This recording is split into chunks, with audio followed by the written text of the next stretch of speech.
a gente teve aí, né, ontem, além do tarifaço, além do que o Trump, enfim, dos recuos, mas na verdade, né, do recuo parcial, né, no tarifaço, teve a lei Magnitsky para cima do Trump para cima do Moraes, né? Que é muito reveladora da agenda real, né, do Trump e desse embate. Aconteceram duas coisas desde então. Aconteceram 150 mil, mas eu quero destacar duas. Uma é que o Alexandre de Moraes foi ao jogo do Corinthians. Pé quente que o Corinthians ganhou do Palmeiras. Mas ali como torcedor, entre o noticiário que apareceu um momento em que Alexandre de Moraes mostrou o dedo do meio para alguém durante o jogo. Na bolha bolsonarista só se fala disso, óbvio, porque, né, é o Alexandre de Moraes, que já seria o assunto, numa cena que o expõe para caramba, que é ele mostrando o dedo do meio. Não ficou claro se era para algum outro torcedor, se era para alguém que tinha xingado ele, bolsonarista. O que foi? O fato é que tem a imagem forte do ministro Alexandre de Moraes no dia da Magnitsky, mostrando o dedo médio para alguém. Pula para a manhã seguinte, a gente tem o vice-presidente da República, Geraldo Alckmin, tomando café na Ana Maria Braga e discutindo tarifas. E a provocação que eu quero te fazer é a seguinte: quais as mensagens que cada um desses dois grandes atores da política nacional estão passando e quais os efeitos dessas mensagens? Me parece que o Geraldo Alckmin na Ana Maria Braga é uma mensagem interessante, positiva para o governo. Eu já ouvi gente criticando, achando completamente desconectada da realidade. Eu acho que não é. Eu acho que tem um efeito. É um público que o governo precisa atingir com a mensagem de que, tivemos uma vitória. Não sei se é o melhor... O Alckmin é o melhor ator para fazer isso, a Ana Maria Braga é o melhor palco, podemos discutir. Mas eu acho um movimento interessante, eu não acho um movimento translocado. O Alexandre de Moraes mostrar o dedo do meio no dia da Magnitsky, num jogo do Corinthians e Palmeiras, eu já tenho as minhas dúvidas.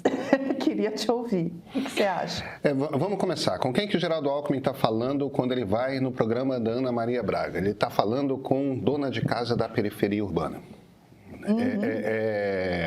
Que são mulheres... E redes sociais, tá? E redes sociais, porque a Ana Maria Braga é forte de redes. Você tem toda a razão, mas mesmo nas redes é um público fundamentalmente feminino. E nesse sentido, gente...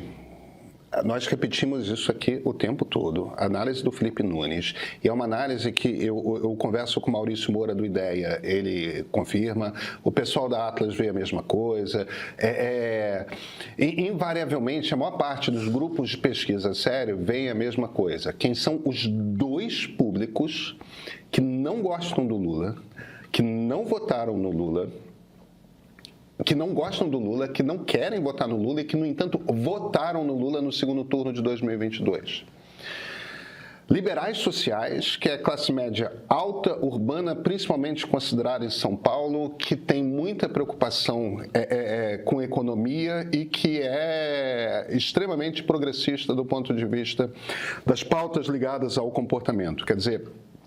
Gente que na América do Norte, nos Estados Unidos e Canadá, que na Austrália, que em Israel, que na Europa é percebido como de centro-esquerda, mas na América Latina costuma ser chamado de neoliberal, etc, etc. Esse público, que é o eleitor da Tabata na eleição de São Paulo, que votava com muito gosto no PSDB, mas essa turma... Vejam, os economistas tucanos que declararam voto, os políticos tucanos que declararam voto em Lula no segundo turno de 2022. Essa turma votou no Lula. Essa turma vai votar no Lula de novo? Interrogação. Qual é o outro público? A gente estava falando disso... Quando, Flávia? Ontem. Entendeu? Esse público, o segundo público, são as mulheres evangélicas de classe média baixa das periferias. Este é o público assistindo Ana Maria Braga. Então, do ponto de vista de política de comunicação, o governo está certíssimo. É isso que eles têm que falar. Do ponto de vista eleitoral, tá? Fazendo política eleitoral. Diga. Não, ia só acrescentar que tem uma coisa que eu quero até acrescentar na demografia Ana Maria Braga, que é sala de espera de clínica de diagnóstico, de clínica médica, e pode parecer residual isso, não acho que mas seja. Assim, é uma penetração, que as pessoas estão ali, e são pessoas de classe média baixa, classe média média. Pega o espectro todo, né? Isso. Mas que estão ali numa espécie de transe, esperando seu nome ser chamado, e que esse tipo de mensagem vai cutucandinho. Então, assim, tem um alcance interessante. O governo sabe com quem ele tem que conversar e aparentemente está conversando. Gente, desde a coisa pobres contra ricos, o governo acertou na mensagem. O Sidônio fez uma diferença imensa na comunicação do governo. Eu não acho que o problema do governo fosse apenas, como muita gente desconfiava, eu não acho que o problema da comunicação do governo fosse apenas uma questão técnica, não sabemos usar redes sociais. Eu acho que o problema de comunicação do governo sempre foi um problema de mensagem, entendeu? Falando de questão identitária, falando desse tipo de questão, que a turma da USP adora, a turma de Santa Cecília e das Laranjeiras aqui no Rio de Janeiro adora. E, no entanto, não tem nenhum tipo de repercussão no público que o presidente Lula, de fato, precisa para se reeleger presidente da República, entendeu? Que é esse público liberal social, que é esse público das mulheres evangélicas da periferia. Então, tudo bem. Eles estão fazendo comunicação bem. Eles já tinham conseguido acertar na mensagem, ainda assim, com um grau de insegurança, incerteza, e aí ganharam esse presente dos Bolsonaro, né? Então, do ponto de vista do Alckmin, está tudo certo, está tudo uma maravilha. Do ponto de vista do ministro Alexandre de Moraes, aí eu acho que a gente tem algumas questões. Primeiro, a gente não está falando de um ator que é exatamente político. O que eu quero dizer com isso? É claro que tem um peso imenso no caso do Alexandre de política nesse jogo. Esta é uma discussão política. Só que o jogo de incentivos para alguém como Alexandre de Moraes é distinto. Ele não precisa concorrer à eleição. Ele não precisa disputar eleitorado. Ele tem uma cadeira que é dada para ele e da qual ele só vai precisar sair com 70 anos de idade. 70? 75, não lembro. Ficou 70, né?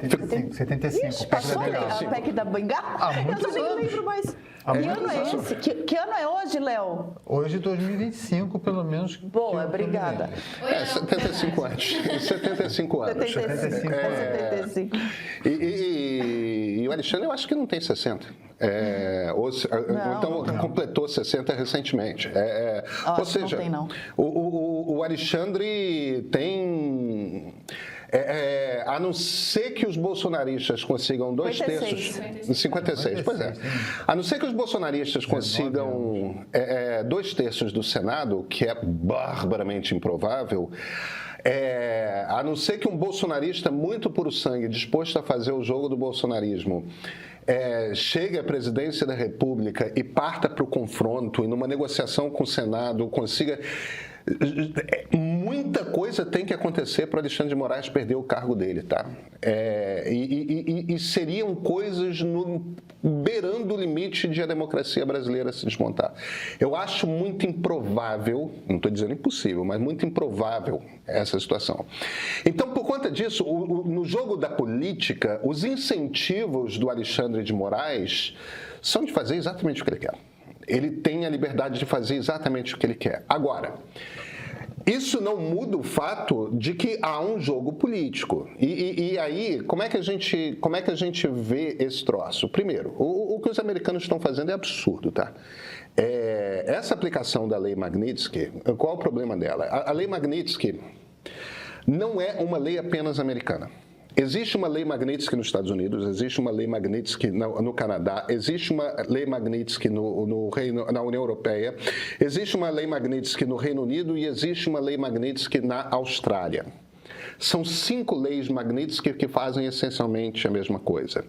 Isso faz parte de um pacto de democracias, entendeu? De incentivo a bom comportamento no mundo. Então, quando você faz uso, quando os Estados Unidos fazem uso da lei Magnitsky contra uma pessoa, em geral, isso é feito em conformidade, em concerto com as outras leis Magnitsky. Quer dizer, a pessoa, quando a gente fala que a lei Magnitsky é uma condenação à morte financeira, é porque, em geral, a pessoa não é listada pela lei Magnitsky apenas nos Estados Unidos. Ela é listada também na União Europeia, também no Reino Unido, também no Canadá, também na Austrália. Então, quando você está nesses ambientes todos, vetado de usar euro, de libra, dólar canadense, dólar australiano, dólar americano, quando você é cortado por completo desse sistema, a vida fica muito difícil. E o objetivo é mesmo pegar torturador, tá? Pegar torturador, pegar genocida, pegar gente que é responsável por corrupção na casa de dezenas de bilhões de dólares. Tá? Essas são as pessoas que, em geral, são incluídas na lei Magnitsky. Não é o Alexandre de Moraes. A gente pode não gostar do julgamento que ele faz, a gente pode achar, e eu acho ele um carrasco, eu acho ele super punitivista. Eu tenho vários problemas com o Alexandre de Moraes. Agora, ele, como juiz, dentro da democracia brasileira, tem todos os poderes para fazer aquelas coisas que ele faz. Ele tem o poder de decisão. E existe ao redor dele outros 10 ministros do Supremo que têm o poder, quando considerarem que precisam cortar as asas de certas decisões dele.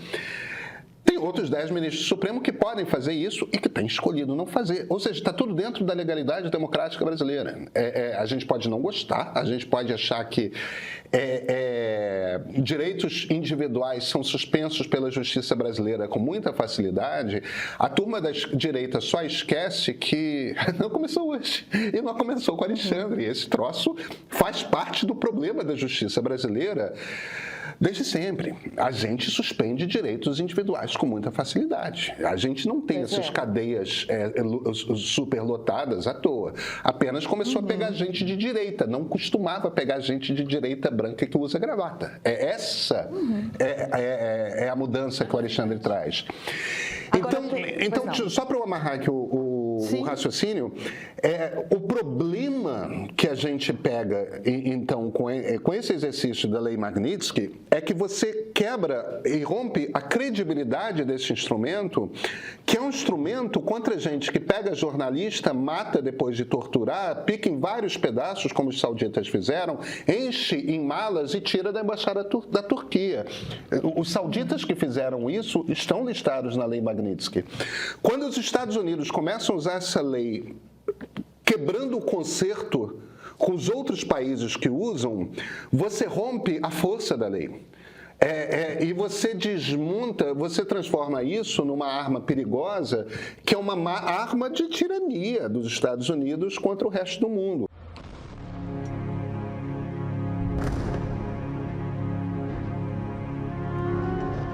Essa guerra não começou agora.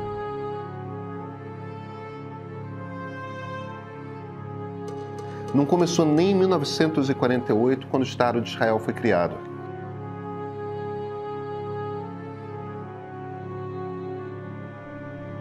Esses são 2 povos que já foram o mesmo e que habitam a mesma região há mais de 3.000 anos.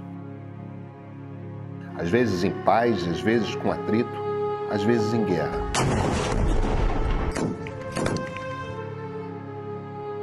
A versão atual nós chamamos de conflito Israel-Palestina. Nós não temos conversado sobre esse conflito e precisamos conversar.